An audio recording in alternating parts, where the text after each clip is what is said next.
ESP. Pois é, Júlio, vamos agora de entrevista. A gente está aqui com o Marcos Buquerige, que é titular, professor titular do Instituto de Biociências da Universidade de São Paulo, né? Está com um projeto super interessante, um guia para candidatos nas eleições, né? Marcos, seja muito bem-vindo aqui ao Jornal da Rede Alesp. Eu que agradeço o convite, o prazer é falar com você e seus ouvintes. Marcos, fala para a gente um pouco desse guia, como é que foi aí que vocês da USP fizeram, fizeram esse trabalho, né? Parece que é um trabalho multidisciplinar, com vários setores envolvidos, falando sobre vários temas de interesse para os candidatos, para a comunidade, né? Para melhorar questões de infraestrutura. Conta um pouco para a gente desse guia. Então, o guia foi produzido por um grupo de 21 pesquisadores que trabalharam em vários workshops que nós fizemos em conjunto.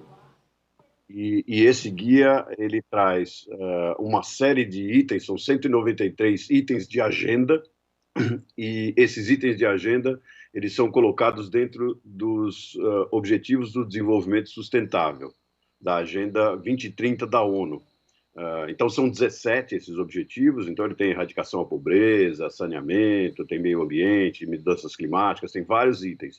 E esses 193 itens foram produzidos a partir de um trabalho todo feito com uma conexão entre esses objetivos de desenvolvimento sustentável e aquilo que a gente enxerga que as cidades precisam nos seus vários itens. Nós também fizemos, desses 193 itens, algumas coisas não aparecem lá, como, por exemplo, as questões todas de segurança, violência, porque essa é uma atribuição do Estado e não da cidade. Mas a cidade também tem atribuições laterais, né, secundárias, que pode trabalhar em conjunto com o Estado. Então, nós vamos produzir outro documento para isso. Mas nesse documento nosso estão os principais itens de agenda que nós achamos que são importantes para candidatos, para jornalistas poderem também acompanhar, fazer perguntas e fazer desafios para os candidatos, e para a população saber aquilo que precisa ser feito para que a gente carregue as nossas cidades na direção do desenvolvimento sustentável e, ao mesmo tempo, a população também vai poder cobrar, né, o que foi feito. Os candidatos, pelo que eu estou vendo, os candidatos a prefeito, pelo menos, já têm alguns itens parecidos, inclusive. Nós temos um número muito grande de candidatos do Brasil, a gente acredita que esse nosso guia vai poder servir para vários deles. Para aqueles candidatos que não conhecem muito bem a questão do desenvolvimento sustentável, a gente colocou no guia o link, o candidato ou seus assessores podem se aprofundar, mas também nós pegamos os mesmos itens de agenda e criamos um outro recorte, que é um recorte que não é com base nos objetivos do desenvolvimento sustentável, mas ele é baseado mais nos temas prioritários que nós derivamos a partir disso. Então, ele vai estar lá. Quais são os itens de agenda em educação que seriam os mais importantes, né, os prioritários? Quais seriam aqueles em saneamento, em meio ambiente, e assim por diante.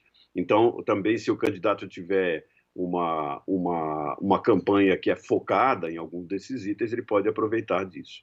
E outras informações que nós colocamos, o documento ele parece extenso, tem 54 páginas, mas na realidade ele não é. Na realidade, esses itens de agenda eles estão ali em cerca de 10 páginas, dá bem para ver, é só que existem dois recortes diferentes. Lembrando aqui, né, Marcos, eu estou olhando aqui, ó, guia no computador, Guia para Cidades Sustentáveis, Eleições 2020, que é do Centro de Síntese USP, Cidades Globais, Instituto de Estudos Avançados da USP, Cidades Globais, né? O endereço para você que quiser acessar esse guia é iea.usp.br. Me corrija se eu estiver errado, Marcos. E eu estava olhando aqui, né? A gente fez um programa sobre isso aqui para a Rede Alesp. E tem vários itens interessantes, por exemplo, a erradicação para os candidatos, de uma maneira geral. Tem lá, por exemplo, o primeiro item é erradicação da pobreza no nosso país, né? E aí tem lá vários itens, né? Vários itens que os candidatos podem discutir da sua agenda.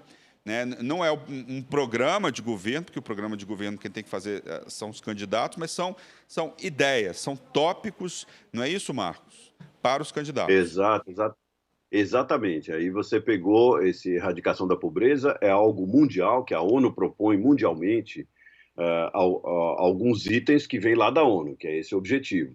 Aí a gente pegou e criou itens de agenda que estão relacionados com as cidades e as cidades brasileiras, com as características das cidades brasileiras. Então, por exemplo, o número 1, ele é relacionado à habitação, né? Esse primeiro item que aparece, né? Que é o primeiro item do documento de agenda.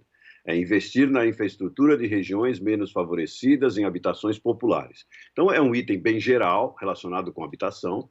Aí o que tem que acontecer? O candidato é que vai pensar, bom, eu vou trabalhar nisso, ele vai ter que mergulhar nessa área, estudar, etc., para poder, se for um candidato ao que eu chamo de gestão legislativa, ele vai trabalhar em produzir leis, melhorar leis que se refiram a esse item. Se for um candidato à gestão executiva, como, por exemplo, os prefeitos e prefeitas, então, aí eles vão ter que olhar quais são os melhores meios para fazer isso. No Instituto de Estudos Avançados, nós já temos um estudo que já descobrimos desde 1937, a Universidade de São Paulo já produziu quase 1.500 teses sobre cidades. Então, existe muita ciência feita. Então, o nosso objetivo, que é o que está na introdução do documento, é que esses itens de agenda, eles sejam aplicados, mas aplicados com base na ciência. O que isso quer dizer? A gente vê esse processo como um triângulo. Num vértice do triângulo estão os cientistas, que fazem esse tipo de proposta. Olha, é por aqui que a gente poderia ir, etc. E também produzem teses que produzem possíveis soluções para esse problema. Por exemplo, quais seriam os melhores métodos, né, de trabalhar essa infraestrutura, nesse item que eu comentei, né, para melhorar as habitações populares? Como fazer isso mais barato? Né? Como fazer isso melhor? Como dar mais conforto para as pessoas, etc. Então, pode ser que já exista, ou provavelmente já existe ciência feita para isso.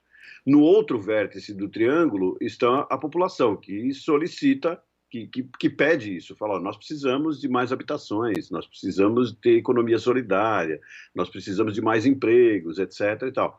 Então, quando a população mostra as suas aspirações e a ciência já produziu essas aspirações, vai ficar mais fácil para o candidato ou candidata montar a sua agenda de campanha e, se for eleito, a sua agenda de ação, né? Com base em resolver mais rapidamente aqueles problemas que já têm a solução pronta. Se for problema que não tem ainda a solução pronta, então estamos nós lá na universidade, certo? Para que os candidatos e candidatas depois nos procurem, para que a gente faça as pesquisas e ache em conjunto os melhores meios de melhorar a vida da população. Então, essa é como você falou, Luciano, é uma nova abordagem. Se isso for adotado pelos candidatos e essa integração com a universidade e com a população começar a ocorrer dessa forma, nós acreditamos que a gente possa ir na direção de uma situação de sustentabilidade muito forte aqui no Brasil, que pode ser uma marca do país, inclusive, para depois até a gente exportar esse tipo de coisa, né? Mostrar como se faz as coisas bem feitas, né? Pois é, professor, o senhor falou aí de sustentabilidade, outra questão da Agenda 2030 da ONU é essa questão de sustentabilidade. Como é que, então, o guia trabalhou isso e como que, então, os candidatos podem pensar em sustentabilidade nos seus mandatos? Então, a forma nossa de pensar, ela está descrita num artigo que nós publicamos em português e o PDF pode ser baixado livre, o link está no próprio documento, que é o seguinte: uma cidade, a gente encara uma cidade usando a mesma ideia de um ecossistema. Então, uma cidade é uma estrutura que recebe materiais, recebe água, recebe energia e produz resíduos. Então, a cidade, se ela fizer os seus processos de uma maneira sustentável, ela vai produzir cada vez menos resíduos. Então, um sinal, um indicador que nós temos de ir em direção à sustentabilidade é produzir cada vez menos resíduos, usar cada vez menos água e menos energia para produzir as mesmas coisas. Escolher os materiais que entram na cidade como materiais que tenham também alto grau de sustentabilidade, materiais que não produzam aquecimento global, materiais que não produzam trabalho escravo ou trabalho muito pouco remunerado, que não deixa as pessoas viverem bem no campo e assim por diante. Então, sustentabilidade é tudo isso. Aí nós vemos a cidade, essa estrutura, né, é o que eu chamo de... ela tem um subsistema, é o subsistema urbano primário, certo? Que é esse que funciona como um ecossistema. E existe o subsistema urbano secundário, que é o quê? São os vários elementos que estão lá dentro, por exemplo, a educação, o saneamento, como a gente cuida do meio ambiente, como é que a gente cuida de mobilidade, tudo isso está no documento depois, com cores, bonitinho, para que todo mundo possa ver, né? Com os itens de agenda todos colocados. Então, esse subsistema urbano secundário, ele é um conjunto de coisas que nós precisamos ter na cidade para que a cidade funcione. Então, quanto mais eficientes forem os elementos do subsistema urbano secundário, que aí sim seria o subsistema urbano terciário, por exemplo, educação é um subsistema urbano terciário. Como eu posso melhorar a educação? Daí você abre esse elemento do sistema urbano de educação terciário e você vai poder trabalhar isso. Então é aí que entra a gestão, né? É aí que entra a gestão executiva, é aí que entra também a gestão legislativa, porque os dois têm que trabalhar em conjunto. Nós temos que ter boas leis, bons controles, né? Para que nós tenhamos uma boa gestão. E nós defendemos ainda que a gestão pública deveria ser uma gestão sistêmica, né? Uma gestão que considere os vários fatores ao mesmo tempo. Eu sei que isso é muito difícil, nós estamos aprendendo isso, mas quanto mais a nossa gestão for sistêmica, mais fácil é lidar com a sustentabilidade e aí a gente atender esses objetivos do desenvolvimento sustentável, a Agenda 2030, e com isso caminharmos no sentido de uma maior sustentabilidade nas nossas cidades no Brasil. Professor, um dos itens também, né, tem lá a sustentabilidade, está junto com o combate à fome. Eu queria repercutir com você sobre o Prêmio Nobel da Paz, né, que 2020 foi concedido aí para o Programa Mundial de Alimentação da ONU, né, e está chamando a atenção aí dos governos do mundo inteiro para o combate à fome durante a pandemia. Vocês têm esse item lá no projeto, né? Qual que é a importância, né? Como é que o senhor vê essa discussão para os candidatos às câmaras municipais e para as prefeituras dos mais de 5.500 municípios brasileiros? Olha, Luciano, foi um prêmio... Esse foi um dos melhores prêmios que eu vi ultimamente do Nobel, né? Nós temos, na realidade, 2 prêmios relacionados à Fome Zero, viu? Porque o prêmio de Química, que é a edição dos genomas, esse prêmio pode nos ajudar muito também a melhorar a produtividade CRISP, e diminuir né? o impacto na Terra. Então, que é o CRISP, né, professor? São 2 prêmios ali que tem uma pegada muito interessante nesse aspecto. Esse prêmio específico da paz, ele é muito importante pelo seguinte: 1/3 da comida do mundo, não estou falando só de Brasil, 1/3 da comida do mundo é desperdiçada. Por quê?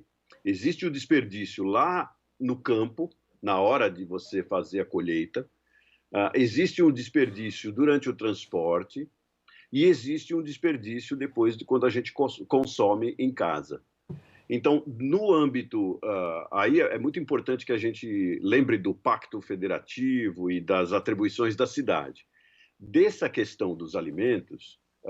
a gente tem que pensar o seguinte: lá no campo é uma atribuição do governo federal e, às vezes, do governo estadual. O transporte também, a infraestrutura de transporte, você ter boas estradas, bom escoamento, isso diminui drasticamente o desperdício no transporte.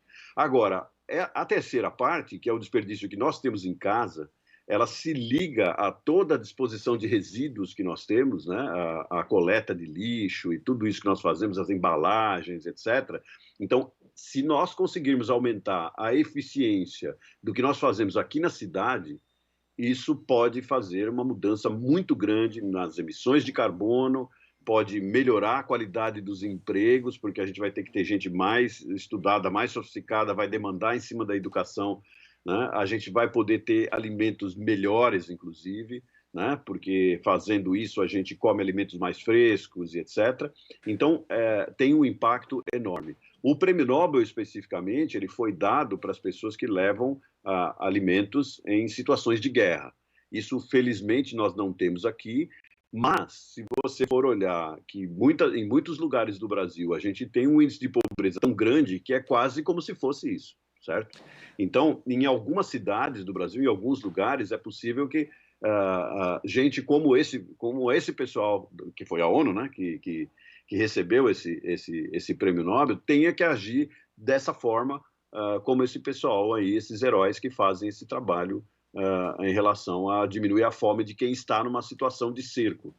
Nós não temos guerra, como eu falei aqui, mas nós temos uma situação de pobreza e desigualdade que é análoga, né? Essas pessoas não têm para onde ir, não têm chances. Então, melhorar a condição delas em geral, e em particular aí também na questão da fome, é muito importante.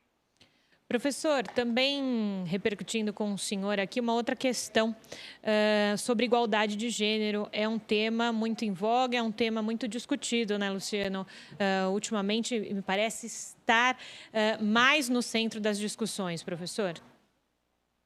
Exato. Então, aí nós temos no nosso documento, lá no ODS 5, na página 14 do nosso documento. Então, a gente tem isso, tem esses elementos todos juntos ali, falando de garantir a segurança das mulheres e meninas e usuários de transporte público, coisas que a gente já conhece, né? Promover ações de capacitação cidadã, as meninas e mulheres, principalmente negras.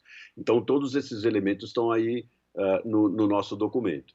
A igualdade de gênero é um problema absolutamente fundamental, né? Eu vou incluir aqui também a questão da raça, né? Porque o que acontece? Uma sociedade que não leva em consideração uma parte enorme da sua população, certo? Ou não sei se todas as mulheres, porque existem muitas mulheres que conseguiram perfurar essa barreira e muitos negros e índios que também conseguiram perfurar essa barreira, mas é muito pouco ainda. E com isso, a minha mensagem é que toda a sociedade perde, né? É lógico que a gente tem que pensar naquela pessoa específica, mas se nós pensarmos como sociedade, pode ser um bom argumento para a sociedade, se nós pensarmos assim, olha, todo mundo ganha se eu tiver as mulheres no mercado de trabalho e colocando as suas ideias, e todo mundo colocando as suas ideias, a sociedade inteira fica mais forte. Porque os cérebros são essencialmente iguais, de todos nós, são a mesma coisa. A gente tem as diferenças genéticas, mas existem diferenças genéticas entre os homens, diferenças genéticas entre as mulheres, diferenças genéticas de raças, mas isso não é menor, essa diferença entre as raças é menor do que a diferença dentro das raças. Então, não faz nenhum sentido a gente ter esse tipo de discriminação. E o Brasil, particularmente, é um país com uma desigualdade muito grande, é uma das maiores do mundo. Então, se nós conseguirmos, e é complexo, viu? Não é uma coisa simples esse trabalho da desigualdade. A gente está vendo aí que é muito difícil, tem um esforço atual muito grande nesse aspecto, mas é muito difícil. Então, a gente espera, eu acho que vai ter muito candidato agora que vai pegar isso. No nosso documento, vai pegar quero dizer, candidato vai pegar esse tema, e é um tema muito bom de ser pego e muito importante. Mas, independente dele ser temático, quando pegar o nosso documento, você vai ver que lá no objetivo número 5, que é a igualdade de gênero, a gente tem lá 7 itens. No entanto, se você for olhar nos outros objetivos, você vai encontrar esse problema em vários lugares, né? Em vários lugares, praticamente em todos os outros objetivos. E se olhar lá no fim do documento, se você olhar os temas, educação tem problema de igualdade de gênero, emprego e renda também tem, a parte de habitação, a parte de saúde, a parte de mudança climática, em tudo que você olhar, vai ter um problema de desigualdade de gênero e um problema também relacionado a raças e outros tipos de discriminação. Muito obrigado, professor Marcos Buquerige, professor titular do Instituto de Biociências da Universidade de São Paulo. Muito obrigado pela participação. Parabéns aí, vocês da USP, pela elaboração desse guia para os candidatos. Eu agradeço a vocês, agradeço aos ouvintes e eu espero que seja bastante utilizado e que a gente possa, inclusive, melhorar bastante isso com todas as críticas e sugestões que possam ser feitas. Muito obrigado. Nós vamos ter um evento dia 9, né, Luciano? Nós vamos, no dia 9 de... agora, no dia 19 de outubro, nós vamos ter um evento que está lá no site. Então, ele é www.iea.usp.br e à direita embaixo vocês vão encontrar um link para o USP Cidades Globais. E lá, aí vocês encontram as informações, todos os eventos que nós fazemos e podem baixar um PDF também do guia. E qualquer coisa também podem me escrever, que eu posso enviar diretamente o guia ou enviar o link para vocês poderem baixar. Tá certo, professor. Muito obrigado aí pela sua participação.